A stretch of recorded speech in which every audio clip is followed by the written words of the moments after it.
Olá! Vamos à nossa primeira aula de Físico-Química e o tema da nossa aula de hoje é Teoria Cinética dos Gases. Vamos entender um pouquinho, como esses gases estão relacionados, certo? A primeira parte que eu já coloquei é indagando vocês, gás ideal e gás real. Vamos entender o que é cada um.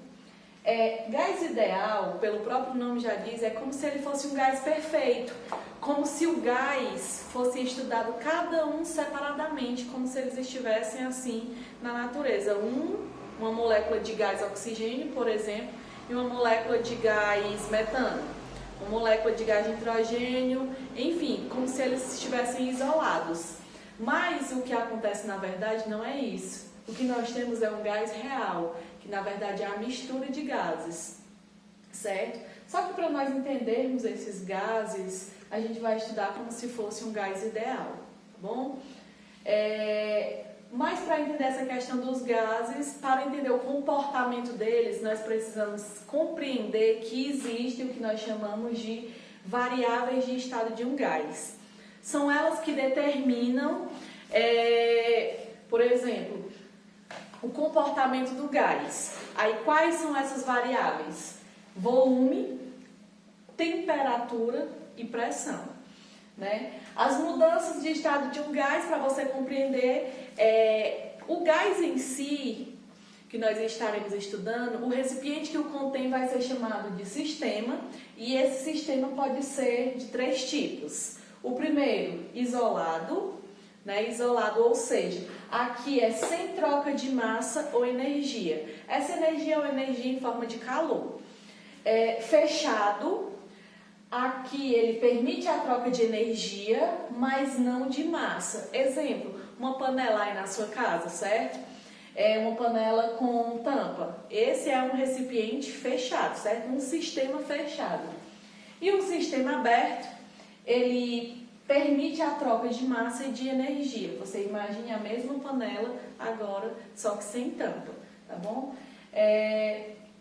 Quais são os tipos de transformações que nós temos para esses gases, que nós chamamos de mudança de estado?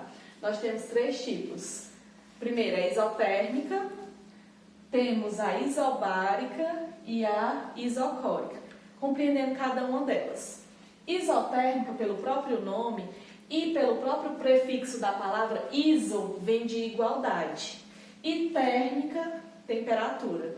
Como nós tínhamos visto que as variáveis de estado de um gás é volume, temperatura e pressão, nessa mudança, quando um for constante, outros 2 variam, certo? Exemplo, na isotérmica é igual temperatura, ou seja, se a temperatura do gás ele for constante, digamos, 27 graus Celsius. Só que aqui nesse conteúdo, certo? Nessa parte da química, a gente trabalha mais com a temperatura em Kelvin. Então, digamos 300 Kelvin. Você pode dizer, eu não lembro como é que transforma para Kelvin. É só você pegar o que você tem em Celsius e somar com 273, certo? Então, assim, se a temperatura ela for constante, quem são as outras 2 variáveis que vão mudar? Pressão e volume, certo? E pressão e volume, eles vão mudar na isotérmica inversamente proporcional. Para você compreender isso daqui, eu tenho uma seguinte fórmula, onde pressão 1 vezes o volume 1 é igual a pressão 2 vezes o volume 2.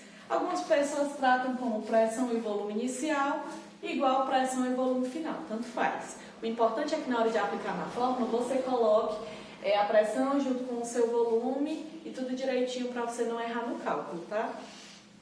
Então, aqui, na isotérmica nós também temos a explicação gráfica, certo? Então, na explicação gráfica aqui, se a temperatura é constante, tem que aparecer no gráfico pressão e... pressão e temperatura não, pressão e volume, certo? Pressão e volume. Como é que eles vão variar? Bom, ao verificar esse gráfico, certo? É um gráfico de pressão versus o volume, já que a temperatura é constante, e aqui nós podemos ver uma curva, certo? Essa curva está indicando que Se você descer aqui no gráfico, ó, aqui nessa curva, matematicamente falando, ó, se você descer aqui no eixo Y, os valores eles vão diminuindo. Então, se eu estou vindo aqui na minha curva, ó, os valores de pressão vão diminuindo, enquanto os valores de volume vão aumentando. E se eu voltar aqui na minha curva, ó, os valores do volume irão diminuindo e os valores de pressão vão aumentando. Porque na transformação isotérmica, pressão e volume são inversamente proporcionais. Como assim? Imagine que você tem um recipiente e nesse recipiente contém um determinado gás. Ao você colocar pressão, ó, o êmbulozinho ele começa a contrair. Então você coloca pressão, o volume que eu tenho desse gás ele começa a diminuir. Concorda comigo? Ó?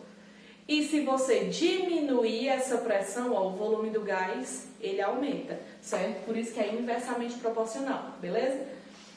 Vamos aqui à transformação isobárica. Na transformação isobárica, esse bárica está relacionado à pressão. Então, lembre-se, ó, quando uma variável de estado do gás é constante, outras duas vão variar. Então, se aqui a pressão é constante, temperatura e volume irão variar. De que forma? Diferentemente da isotérmica, aqui eles são diretamente proporcionais. Aqui nós temos a fórmula, certo? De volume 1 dividido pela temperatura 1 é igual ao volume 2 pela temperatura 2. O exemplo gráfico que nós podemos ver, já que a pressão é constante, é um gráfico de volume versus temperatura. E se eu estiver indo aqui na minha reta, conforme eu vá subindo aqui, ó, os valores do volume eles irão aumentando e os valores de temperatura também vão aumentando. Conforme eu desça aqui na minha curva, os valores de temperatura vão diminuindo e os valores de temperatura e de volume vão diminuindo, certo? Por fim, na transformação isocórica, também conhecido como isométrica ou isovolumétrica, certo? Pode vir assim na sua questão. Na isocórica, o volume vai ser constante. Se ele vai ser constante, pressão e temperatura vão variar. E vão variar de que forma? Diretamente proporcional também. A fórmula é a seguinte: pressão sobre temperatura 1 é igual a pressão e temperatura 2. O gráfico é muito semelhante ao gráfico da isocórica, só que agora nós temos pressão e temperatura. Se eu subir aqui na minha reta, eu terei a pressão aumentando e a temperatura também. Logo, se eu diminuir aqui, ó, se eu descer aqui na minha reta, temperatura e pressão vão diminuindo, certo? Uma coisinha que eu não tinha falado para vocês é cada um dos cientistas que estudaram isso, certo? No primeiro caso, a gente tem a lei que é de Boyle-Mariotti. Aqui na transformação isobárica é a primeira lei de Charles e Gay-Lussac. E aqui no último é a segunda lei de Charles e Gay-Lussac, certo?